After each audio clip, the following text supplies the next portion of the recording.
விஜய் வந்து பெண்களுக்கான திட்டங்கள் இதெல்லாம் நிறைய அறிவிச்சிருக்காரு. தங்க நகை அப்படின்னா பெண்கள் மகளிர் தினமும் கொண்டாடி இருக்காரு. ஆனால் அவர் மனைவி வந்து தனக்கே பாதுகாப்புல வீட்டில் இடம்னு ஒரு வழக்கு போயிருக்காரு. இல்லை, சங்கீதாவை அதாவது தன்னுடைய அன்பு மனைவிக்கு துரோகம் இழைத்த ஒரு நபர் விஜய்.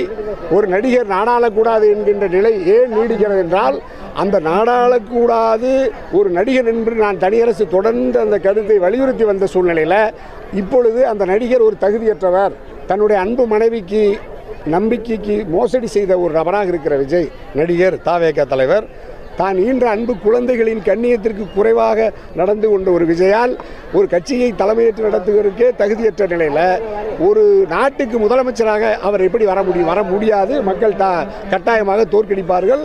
மக்களினுடைய ஒட்டுமொத்த முடிவுமே தமிழக வெற்றி கழகத்தை நிராகரித்திருக்கார். ஏற்கனவே 41 உயிர்களை பழிவாங்கிய தமிழக வெற்றி கழகம் அதிலிருந்து மீள முடியாத நெருக்கடியில் இருக்கிற விஜய் இப்பொழுது தன்னுடைய மனைவிக்கும் துரோகம் விளைவித்து திருமணத்திற்கு மீறிய உறவை வைத்துக்கொண்டு அந்த மனைவி சங்கீதா மிகப்பெரிய மன உளைச்சலுக்கு இரையாகி வழக்கு நீதிமன்றத்திலே போய் இருக்கிற நிலையில் இவர் தேர்தலை சந்திக்க வருகிறார். இன்னும் சொல்ல போனால் அந்த செய்தி வந்த பிறகு அதை உறுதிப்படுத்துகிற வகையில், இன்னும் சொல்ல போனால் பாரதிய ஜனதா கட்சியினுடைய தலைவர் என் ஆருயிர் அண்ணன் நயினா நாகேந்திரன் அவர்கள் சொன்னது போது கூட சில பேர் கண்டித்தார்கள். ஆனால் அதையெல்லாம் இல்லை, நான் அப்படித்தான் என்று நிரூபிப்பதைப் போல ஒரு திருமண நிகழ்ச்சியில் நடிகர் விஜய் அந்த சம்பந்தப்பட்ட நடிகையோடு வந்து ஆணவமாக நான் அப்படித்தான் என்று அப்பட்டமாக ஒரு பொது வெளியில் காட்சி தருகிறார் என்றால் அவரிடமிருந்து நம்ம எந்த கண்ணியத்தை எந்த மாண்பை எதிர்பார்க்க முடியும்? ஆகவே அப்படிப்பட்ட ஒரு நபர் பெண்களுக்கான சிறப்பு திட்டங்களை அறிவித்திருப்பதாக கூறுவது பிழையானது, தவறானது.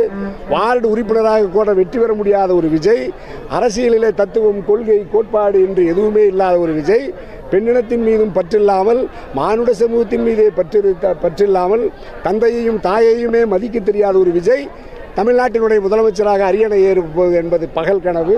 நாட்டு மக்கள் நிராகரிப்பார்கள்.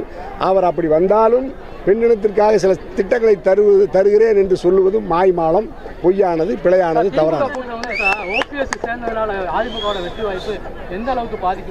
நல்ல கேள்வியா. இதுவரைக்கும் தென் மாவட்டத்தில் அண்ணன் ஓபிஎஸ் ராமநாதபுரத்தில் நின்று அண்ணா திராவிட முன்னேற்ற கழகத்தை வைப்பு தொலை இலக்க வைத்தார். கிட்டத்தட்ட 3,50,000 வாக்குகளை பெற்றார் வெறும் பலாப்பழ சின்னத்தில் நின்று. அப்படிப்பட்ட அண்ணன் ஓபிஎஸ் இப்போ நேற்று மதுரையில் ஒரு மிக பிரமாண்டமான திராவிட முன்னேற்ற கழகத்தோடு இணைப்பு நிகழ்ச்சியை நடத்தியிருக்கிறார். அதில் லட்சக்கணக்கான மக்கள் பங்கேற்றிருக்கிறார்கள். ஆகவே திராவிட முன்னேற்ற கழகம் இப்பொழுது ஏற்கனவே தென் மாவட்டத்தில் கோட்டையாக இருக்கிற திராவிட முன்னேற்ற கழகம் அண்ணன் ஓபிஎஸ்ஸின் வரவின் மூலமாக அவர் இணைந்ததின் வழியாக ஒட்டுமொத்தமாக தென் மாவட்டத்தில் இருக்கிற மொத்த சட்டமன்ற தொகுதியும் திராவிட முன்னேற்ற கழகத்தின் வசம் வெற்றியை குவிக்கிற சூழல் தான் நிலவுகிறது. அது நேற்று நான் இணைப்பு கூட்டத்தில் பார்த்தேன். அண்ணன் ஓபிஎஸும் அந்த சாதனையை நிகழ்த்துவதற்கு தான் திராவிட முன்னேற்ற கழகத்தில் இணைந்திருக்கிறார். அந்த தளபதியினுடைய நம்பிக்கையும் அண்ணன் ஓபிஎஸ்னுடைய நம்பிக்கையும் தென் மாவட்டத்து மக்களும் அண்ணன் ஓபிஎஸ் மீது வைத்திருக்கிற அன்பால் ஒட்டுமொத்தமாக திராவிட முன்னேற்ற கழகத்துக்கு வாக்களிப்பார்கள். அதுதான் ஓபிஎஸ் அண்ணனுடைய அந்த வருகை, அந்த இணைப்பு மாநாடு நமக்கு வெளிப்படுத்துகிறது. 1,26,00,000 மனங்களை வென்ற தந்தை டிவி யூடியூப் சேனல். தவிர்க்க முடியாத தம்ப்நெயில்ஸ், கலக்கலான கான்டென்ட்ஸ். நீங்களும் இந்த குடும்பத்தில் இணைய இப்பவே சப்ஸ்கிரைப் பண்ணுங்க. அசுரபலம் கொண்ட எங்கள் டிஜிட்டல் கரங்களில் உங்கள் விளம்பரங்களை சேர்க்க வாட்ஸ்அப் பண்ணுங்க. 8939888378. Email advtv@dttv.in.